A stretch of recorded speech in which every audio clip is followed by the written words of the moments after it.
At Aquinas High School, you have to take 2 years of a language consecutively. And you have several options. You can take Spanish, you can take French, but why not take Classical Latin? Classical Latin is the language of the ancient Romans. It is that ancient language that still, throughout all European history and even today, is relevant and important. And there are several advantages of taking this language as opposed to Spanish or French.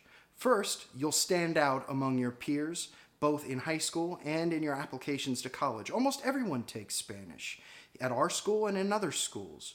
But why not learn Classical Roman Latin?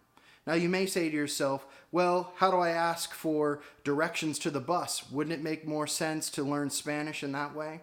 But what I'm telling you is that Latin is the doorway to languages throughout the whole world. If you want to learn French, Spanish, German, understanding English better, Latin is the place to start.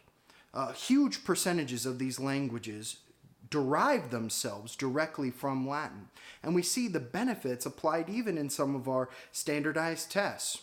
SAT, for example, has a verbal section, and most of these words directly come out of Latin. And so instead of learning and making flashcards over all of these words to study for the SAT, you'll already know them if you take Latin.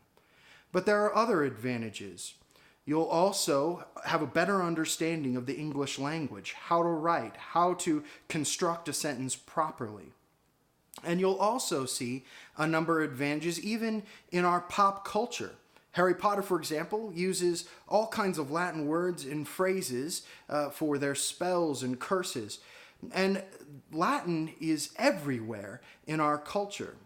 But people who don't study it don't necessarily see it. Of course, there are some other serious advantages if you want to go into law or science. A number of terms, technical terms used in these areas, they derive themselves from Latin. And so the advantages are far greater to take Latin versus Spanish.